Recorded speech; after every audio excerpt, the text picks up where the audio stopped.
Hello everyone, welcome. You have Naturally Cookie here with another soul food video. Today we'll be making beef stew tips with gravy, broccoli and cheese, and rice. Let's get right into it.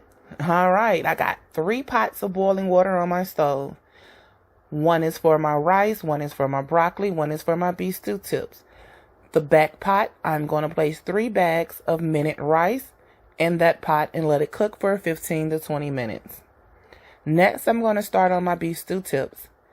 Here in this glass, I have 2 teaspoons of Worcestershire and 1 tablespoon of browning seasoning. I'm going to place that into my pot of water for my beef stew tips. Next, I'm going to place in my seasonings. Here I have 2 teaspoons of parsley flakes, 2 teaspoons of paprika, 2 teaspoons of onion powder, 2 teaspoons of garlic powder, and 2 teaspoons of nature's seasoning. We're going to place all of that into our pot for our beef stew tips. After that, I'm going to place my beef stew tips. I have 1 family pack of beef stew tips that have already been rinsed and ready to be placed in my pot. After placing all of your beef stew tips in your pot, you're going to make sure to give it a stir, and you're going to let it cook for about 45 minutes, covered with a top.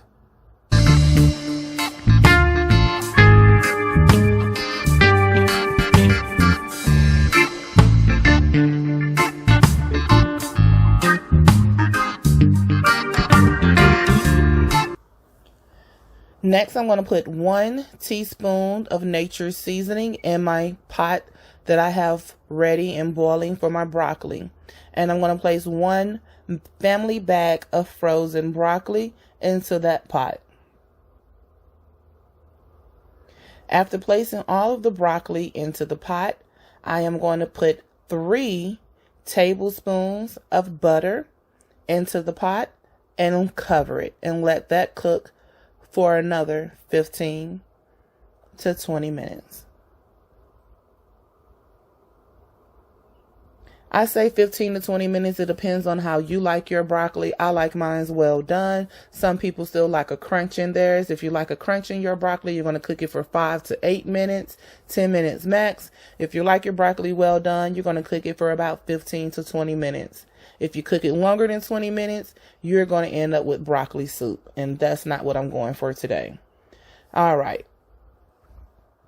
Here I'm placing the 3 tablespoons of butter, and then I'm going to, once again, like I stated, cover that pot up and let it continue to cook.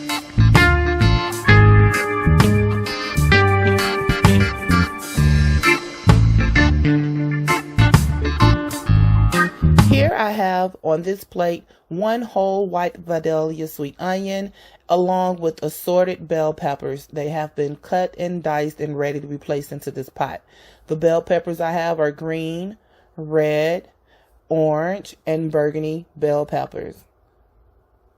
After placing the bell peppers and onions into my pot, I'm going to give it a good stir, as well as remove all of the seasoning that have started to stick to the side of the pot. You want to make sure you scrape all that seasoning off because we want that into our food and not stuck to the pot.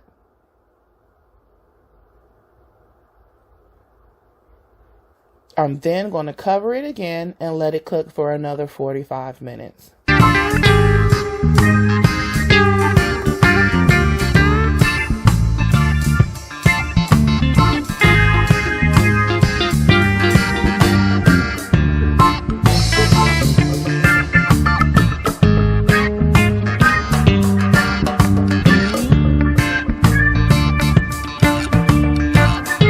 Next, we're going to finish up on our rice. All right, I've already removed my 3 bags of rice from the water, strained the rice, opened up the bags and placed it back into the pot. Along with that, I'm going to put 2 tablespoons of butter. I'm going to cover it and let it sit. The heat from the rice will continue to melt the butter. There's no need to place it back on the eye.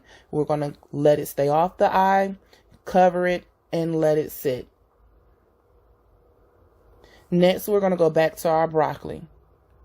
At this point, I have strained the water out of my broccoli, And I'm going to get ready and place my cheese. In this cup here, I have 1 pack of Velveeta sauce cheese, 1/4 cup of Gouda cheese, and 1/4 cup of mozzarella cheese. We're going to place all of that in our pot, and we're going to slowly stir. Because once again, I like my broccoli well done. So if I stir it too aggressively, I will end up with broccoli and cheddar soup. And that's not what I'm going for. So I'm going to slowly toss my broccoli, making sure that the cheese gets in between all of the spouts. And then I'm going to place a top over it and let it sit. I've already turned the eye off. I'm going to let that remain on the eye because I do want the warmness of the eye as it's cooling off to continue to melt my cheese for my broccoli. After slowly giving that broccoli a toss, I'm going to then cover it and just let it sit. At this point, my broccoli and cheese is done and my rice is done. So all of my sides for this meal is done.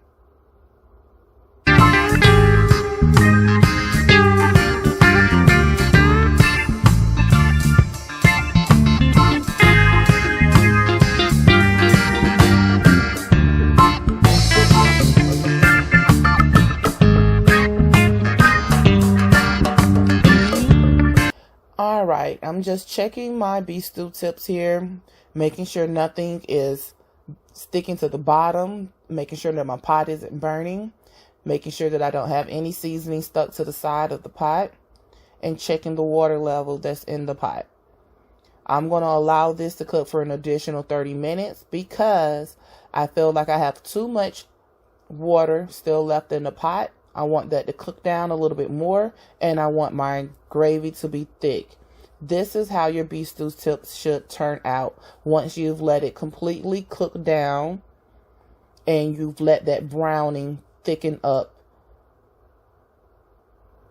That gravy looks nice and thick. I didn't add anything else to it to make it that thick. Only thing I put in was that browning, that 1 teaspoon of browning at the beginning when we started cooking these beef stew tips.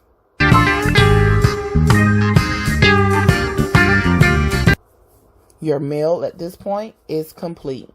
Beef stew tips and gravy, rice, broccoli, and cheese.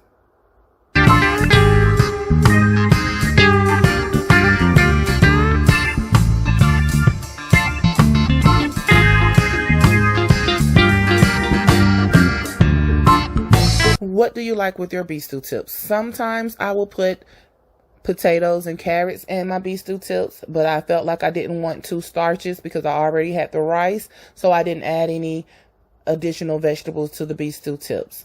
Some people like their gravy juicy. I like mine thick.